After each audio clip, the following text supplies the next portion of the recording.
Hello friends, welcome back to my channel. ನೀವು ನನ್ನ ಚಾನಲ್ನ ಸಬ್ಸ್ಕ್ರೈಬ್ ಮಾಡ್ಕೊಂಡಿಲ್ಲ ಅಂತ ಈಗಲೇ ಹೋಗಿ ಸಬ್ಸ್ಕ್ರೈಬ್ ಮಾಡ್ಕೊಳ್ಳಿ. ಹಾಗೆ ಇವತ್ತು ಮುದ್ದು ಸೊಸೆ ಇಂದಿನ ಸಂಚಿಕೆಯಲ್ಲಿ ಏನಾಗಿದೆ, ನಾಳೆ ಸಂಚಿಕೆಯಲ್ಲಿ ಏನಾಗ್ತಿದೆ ಅಂತ ಹೇಳ್ಬಿಟ್ಟು ಈ ವಿಡಿಯೋದಲ್ಲಿ ನೋಡೋಣ.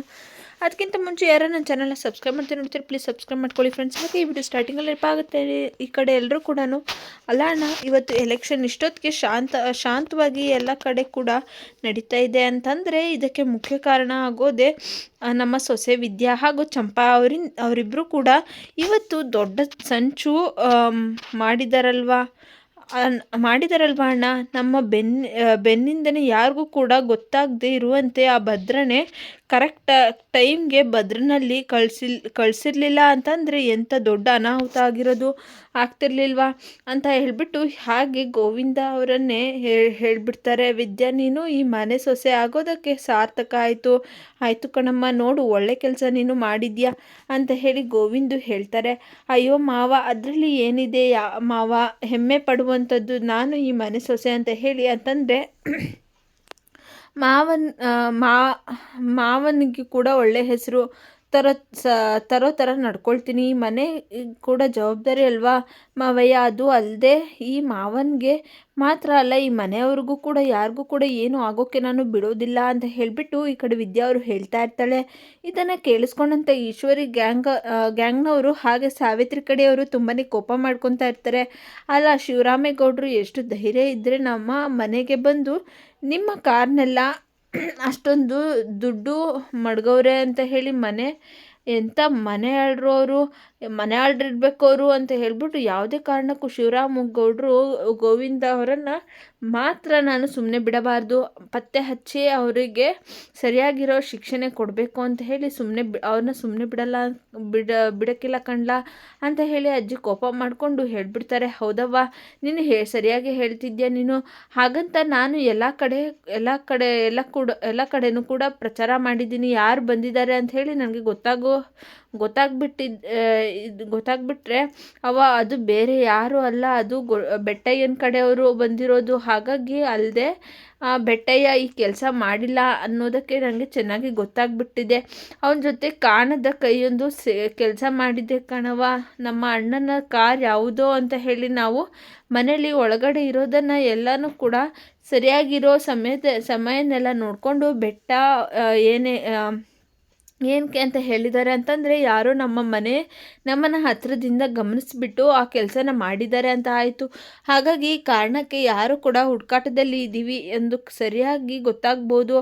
ಯಾವುದು ಕಾರಣಕ್ಕೂ ಅವರನ್ನು ಮಾತ್ರ ಸುಮ್ಮನೆ ಬಿಡಬಾರ್ದು ಅಂತ ಗೋವಿಂದ ಅವರು ಕೋಪ ಮಾಡಿಕೊಂಡು ಹೇಳ್ತಾ ಇರಬೇಕಾದ್ರೆ ಆಗ ಈಶ್ವರಿ ತುಂಬಾ ಭಯಪಟ್ಕೊಂಡು ಚಿತ್ರನ ಮುಖನ ನೋಡ್ತಾ ಇರ್ತಾರೆ. ಹೌದು ಕಣ್ಲ ಗೋವಿಂದು, ನೀನು ಸರಿಯಾಗಿಯೇ ಹೇಳಿದ್ಯಾ. ಒಂದ್ಸರಿ ಆ ಕಾರಣದ ಕೈ ಯಾರು ಅಂತ ಹೇಳಿ ಗೊತ್ತಾಗಬೇಕು. ಆ ಬೆಟ್ಟನಿಗೂ ಕೂಡ ಕಾಣದ ಕೈಗೂ ಯಾರ್ದು ಸಂಬಂಧ ಐತೆ ಮಾತ್ರ ನಾನು ಯಾವುದೇ ಕಾರಣಕ್ಕೂ ಬಿಡೋದಿಲ್ಲ, ಅವ್ರನ್ನ ಸುಮ್ಕೆ ಬಿಡೋಕ್ಕಿಲ್ಲ ಮಾಡಿಕೊಂಡು ಹೇಳ್ತಿದ್ದಾರೆ. ಹೌದು, ಇವತ್ತು ನಮ್ಮ ಭದ್ರ ಒಳ್ಳೆ ಕೆಲಸನೇ ಮಾಡಿದ್ದಾನೆ. ನಮ್ಮ ಅಪ್ಪಯ್ಯ ಏನು ಮಾನ ಮರ್ಯಾದೆ ಎಲ್ಲನೂ ಕೂಡ ಕಾಪಾಡಿಬಿಟ್ಟಿದ್ದಾನೆ. ಸರಿಯಾಗಿ ಟೈಮ್ಗೆ ಭದ್ರ ಬಂದಿಲ್ಲ ಅಂತಂದರೆ ಇಷ್ಟೊತ್ತಿಗೆ ನಾನು ಎಲೆಕ್ಷನ್ ಕೂಡ ನಿಲ್ಲಕ್ಕೆ ಆಗ್ತಿರ್ಲಿಲ್ಲ, ನಾನು ಇಷ್ಟೊತ್ತಿಗೆ ಜೈಲ್ ಪಾಲಾಗ್ತಿದ್ದೆ ಅಂತ ಹೇಳ್ಬಿಟ್ಟು ಶಿವರಾಮೇಗೌಡರು ಬೇಜಾರು ಮಾಡಿಕೊಂಡು ಹೇಳ್ತಾ ಇರಬೇಕಾದ್ರೆ, ಅಪ್ಪಯ್ಯ ನಾನು ನಿನಗೆ ಹೇಳಲಿಲ್ವಾ ಅಪ್ಪಯ್ಯ, ನಾನು ಬದುಕಿರೋ ಒಗ್ಗಂಟನು ನಿನಗೆ ಏನೇ ಕುತಂತ್ರ ಮಾಡಿದ್ರೂ ಕೂಡ ನನ್ನ ಮುಂದೆ ಅದು ನಡೆಯೋಕ್ಕಿಲ್ಲ ಅಂತ ಹೇಳಿ ನಾನು ಬದುಕಿರೋರ್ಗೂ ಕೂಡ ನಿನಗೋಸ್ಕರ ಅಪ್ಪಯ್ಯನ ಬದುಕಿರೋ ಗಂಟ ನಾನು ಕುತಂತ್ರಿಗಳನ್ನ ನನ್ನನ್ನು ದಾಟ್ಕೊಂಡು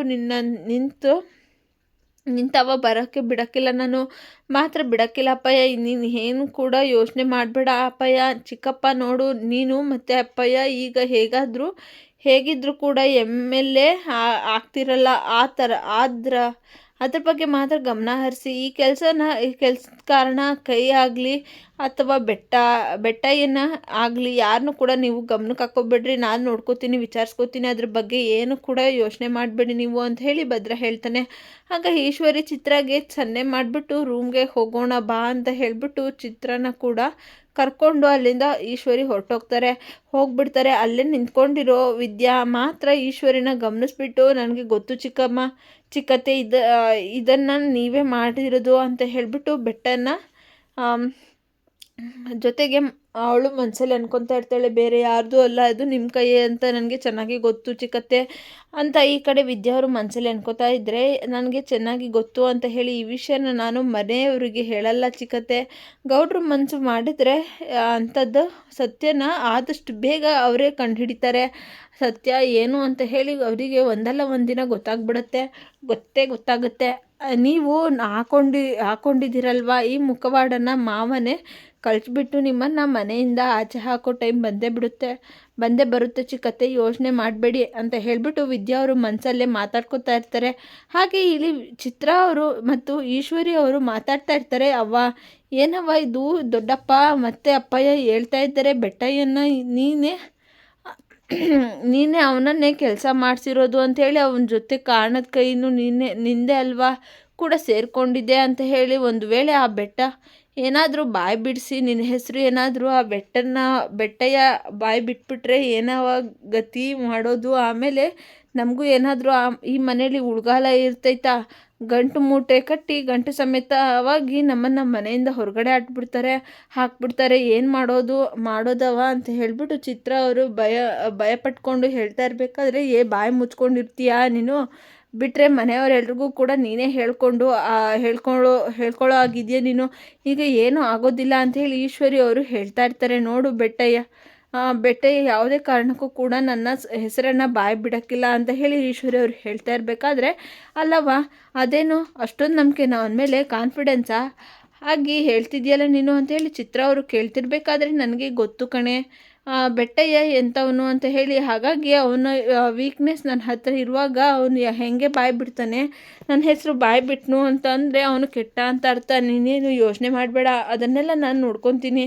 ಫಸ್ಟ್ ನೀನು ದೊಡ್ಡಪ್ಪನ MLA ಆಗಬಾರ್ದು, ಅದ್ರ ಬಗ್ಗೆ ನೀನು ಯೋಚನೆ ಮಾಡು ಅಂತ ಹೇಳಿಬಿಟ್ಟು ಈಶ್ವರಿ ಅವರು ಹೇಳ್ತಾ ಇರಬೇಕಾದ್ರೆ, ಅವ್ವ ಏನವ್ವ ಎಲ್ಲ ಕೂಡ ಮುಗ್ದೋಯ್ತು, ಓಟ್ ಕೂಡ ಹಾಕಾಯಿತು, ಇನ್ನೂ ಎಲೆಕ್ಷನ್ ರಿಸಲ್ಟ್ ಬರೋದೇ ಬಾಕಿ, ಒಂದೇ ಒಂದು ಬಾಕಿ ಇರೋದು, ಇನ್ನು ನಾವೇನು ಮಾಡೋಕ್ಕಾಗುತ್ತೆ ಅಂತ ಹೇಳಿ ಚಿತ್ರ ಅವ್ರು ಹೇಳ್ತಿರ್ಬೇಕಾದ್ರೆ, ಇಲ್ಲೇ ನೀನು ನಂತರ ತಲೆ ಓಡಿಸಲ್ಲ ಅಂತ ಹೇಳೋದು, ನಾನು ನಿನಗೆ ಹೇಳೋದು ನೋಡಿ ಎಲೆಕ್ಷನ್ ಅಷ್ಟೇ ಆಗಿರೋದು, ಎಲೆಕ್ಷನ್ ರಿಸಲ್ಟ್ ಇನ್ನೂ ಬಂದಿಲ್ಲ ತಾನೇ ಅಂತ ಹೇಳಿ ಈಶ್ವರಿ ಅವರು ಹೇಳ್ತಿರ್ಬೇಕಾದ್ರೆ, ಅಂತಂದರೆ ನಿನ್ನ ಮಾತಿನ ಅರ್ಥ ಏನವ್ವ? ಈ ಓಟ್ ಇಟ್ಕೊಂಡು ನಾವೇನು ಮಾಡೋಕ್ಕಾಗುತ್ತೆ ಅಂತ ಹೇಳಿ ಈ ಕಡೆ ಚಿತ್ರ ಅವರು ಹೇಳ್ತಾ ಇರಬೇಕಾದ್ರೆ, ಈ ಕಡೆ ಈಶ್ವರಿ ಅವರು ಕೂಡ ಏನು ಮಾಡೋದು ಅಂತ ಹೇಳಿ ಒಂದು ಪ್ಲಾನ್ನ ಮಾಡಿರ್ತಾರೆ. ನಾವು ಬದಲಿಗೆ ಮಾಡಿಬಿಟ್ಟು ನಿಮ್ಮ ದೊಡ್ಡಪ್ಪನ ಓಟ್ನ ಬೆಟ್ಟಪ್ಪನಿಗೆ ಹಾಕಿ, ಬೆಟ್ಟಪ್ಪನ ಓಟ್ನ ನಿಮ್ಮ ದೊಡ್ಡಪ್ಪನಿಗೆ ಹಾಕಿಬಿಟ್ಟು ಬರೋ ಥರ ಮಾಡಿಬಿಟ್ರೆ ಹೇಗೆ? ನಿನ್ನ ದೊಡ್ಡಪ್ಪ MLA ಆಗ್ತಾನೆ, ನಾನು ನೋಡ್ತೀನಿ ಅದು ಹೇಗೆ ಆಗ್ತಾನೆ ಅಂತ ಅಂದಾಗ, ನನ್ನ ಪ್ರಕಾರ ದೊಡ್ಡಪ್ಪನಿಗೆ ಒಳ್ಳೆ ಓಟ್ ಬಂದಿದೆ ಅನ್ನಿಸ್ತಾ ಇದೆ, ಆ ಬೆಟ್ಟನಿಗೆ ಜಾಸ್ತಿ ಓಟ್ ಬಂದಿಲ್ಲ ಅಂತ ಅನ್ನಿಸ್ತಿದೆ. ಹಾಗಾದರೂ ಕೂಡ ನೀನು ಈ ಪ್ಲಾನ್ ಏನಾದರೂ ಸಕ್ಸಸ್ ಆಗಿಬಿಟ್ರೆ, ನನ್ನ ಪ್ಲಾನ್ ಪ್ರಕಾರನೇ ದೊಡ್ಡಪ್ಪ ಹಾಗೆ ನಿಮ್ಮ ಎಲೆಕ್ಷನಲ್ಲಿ ಸೋತೋಗ್ಬಿಡ್ತಾರವ್ವ ಅಂತ ಹೇಳಿ ಚಿತ್ರ ಅವರು ಹೇಳ್ತಿರ್ಬೇಕಾದ್ರೆ, ನೋಡು ನಾನು ಏನು ಮಾಡ್ತೀನಿ ಅಂತ ನೋಡ್ತಾ ಇರೋ, ಶಿವರಾಮೇಗೌಡರು ಮಾತ್ರ ಯಾವುದೇ ಕಾರಣಕ್ಕೂ ಕೂಡ MLA ಆಗಬಾರ್ದು ಅಂತ ಹೇಳಿಬಿಟ್ಟು ಹಾಗೆ ಮಾಡ್ತೀನಿ. ಈಶ್ವರಿ ಇರೋ ಗಂಟು ಬಿಡೋಕ್ಕಿಲ್ಲ, ನಾನು ಗುಟ್ಟು ಬಿಡೋಕ್ಕಿಲ್ಲ ಅಂತ ಹೇಳಿ ಕೋಪ ಮಾಡಿಕೊಂಡು ಹೇಳ್ತಾ ಇರ್ತಾಳೆ. ಇಲ್ಲಿ ಮನೆಯಿಂದ ಹೊರಗಡೆ ಕ್ವಾಟ್ಲೆ ಮತ್ತು ಹಾಗೆ ಭದ್ರಾ ಅವರು ಕೂತ್ಕೊಂಡು ಮಾತಾಡ್ತಾ ಇರ್ತಾರೆ. ಅಂತಮ್ಮ, ಶಾನೆ ದಿನ ಆದಮೇಲೆ ನಿನ್ನ ಮಕ್ಕದಲ್ಲಿ ನಾನು ಈ ಥರ ಖುಷಿ ನೋಡ್ತಾ ಇದ್ದೀನಿ ಅಂತಮ್ಮ, ನನಗಂತೂ ನಿನ್ನನ್ನು ಈ ಥರ ನೋಡೋಕ್ಕೆ ತುಂಬಾ ಖುಷಿ ಆಗ್ತಿದೆ ಅಂತಮ್ಮ ಅಂತ ಹೇಳಿಬಿಟ್ಟು ಕ್ವಾಟ್ಲೆ ಅವರು ಭದ್ರನಿಗೆ ಹೇಳ್ತಾ ಇರಬೇಕಾದ್ರೆ, ಹೌದು ಕಣೋ ಕ್ವಾಟ್ಲೆ, ನಾನು ಎಷ್ಟೋ ದಿನ ಆದಮೇಲೆ ಅಪ್ಪಯ್ಯ ಮತ್ತು ನನ್ನ ಮಗ ಅಂತ ಹೇಳಿ ಒಪ್ಕೊಂಡವರಲ್ಲ, ಹಾಗಾಗಿ ಇದಕ್ಕಿಂತ ಖುಷಿ ಇನ್ನೇನು ಬೇಕು ಹೇಳು? ನಾನಂತೂ ಇವತ್ತು ಸ್ಯಾನೆ ಖುಷಿಯಾಗಿದ್ದೀನಿ ಕಣ್ಲ ಅಂತ ಹೇಳಿಬಿಟ್ಟು ಭದ್ರನು ಕೂಡ ಹೇಳ್ತಿರ್ಬೇಕಾದ್ರೆ, ಹೌದು ಅಂತಮ್ಮ, ಇದಕ್ಕೆಲ್ಲ ಕಾರಣ ಅತ್ತೆಮ್ಮನೆ ಅನ್ನೋದನ್ನು ಮಾತ್ರ ಮರಿಬೇಡ ನೀನು ಅಂತ ಹೇಳಿಬಿಟ್ಟು ಅಂತಂದಾಗ, ಕ್ವಾಟ್ಲೆ ಅವರು ಹೇಳಿದ ಮಾತನ್ನ ಕೇಳಿಸ್ಕೊಂಡು ತಕ್ಷಣ, ಹೌದು ಕಣ್ಲ, ನೀನು ಸರಿಯಾಗಿ ಹೇಳ್ತಿದ್ಯಾ, ವಿದ್ಯದ ಮೇಲೆ ನನಗೆ ಎಷ್ಟು ಕೋಪ ಇದ್ರೂ ಕೂಡ ಅವಳು ಮಾತ್ರ ನನಗೆ ಸರಿಯಾಗಿರೋ ಟೈಮ್ಗೆ ಬಂದು ಅಪ್ಪಯ್ಯನಿಗೆ ಈ ಥರ ಆಗಿದೆ ಅಂತ ಹೇಳಿದ್ದಕ್ಕೆ ನಾನಲ್ಲಿ ಹೋಗ್ಬಿಟ್ಟು ಅಪ್ಪಯ್ಯನನ್ನು ಕಾಪಾಡಿದ್ದು. ಇಲ್ಲ ಅಂತಂದರೆ ಅದೇ ಅಪ್ಪಯ್ಯನಿಗೆ ಇಂಥ ಸ್ಥಿತಿ ಬಂದಿದ್ದಾರಲ್ಲ, ಅವ್ರನ್ನ ಮಾತ್ರ ನಾನು ಯಾವುದೇ ಕಾರಣಕ್ಕೂ ಸುಮ್ಮನೆ ಬಿಡೋಕ್ಕಿಲ್ಲ, ಕ್ಷಮಿಸಲೇಬಾರ್ದು ಅಂತ ಹೇಳಿಬಿಟ್ಟು ಆ ಅಂತರ ಹೇಳಿ ಅಂತ ಹೇಳಿ ಮತ್ತೆ ಭದ್ರಾ ಅವರು ಹೇಳ್ತಾ ಇರಬೇಕಾದ್ರೆ, ಹೌದು ಅಂತಮ್ಮ, ನಾವು ಯಾವುದೇ ಕಾರಣಕ್ಕೂ ಅವ್ರನ್ನ ಕ್ಷಮಿಸ್ಬಾರ್ದು ಅಂತ ಆದಷ್ಟು ಬಿರ್ನೆ ಹುಡುಕಬೇಕು ಅವ್ರನ್ನ ಕ್ವಾಟ್ಲೆ ಹೇಳ್ತಿರ್ಬೇಕಾದ್ರೆ, ಅದಕ್ಕೆ ನನ್ನ ಹತ್ರ ಒಂದು ಒಳ್ಳೆ ಐಡಿಯಾ ಇದೆ ಅಂತ ಹೇಳಿ ಭದ್ರಾ ಅವ್ರು ಹೇಳ್ತಾನೆ.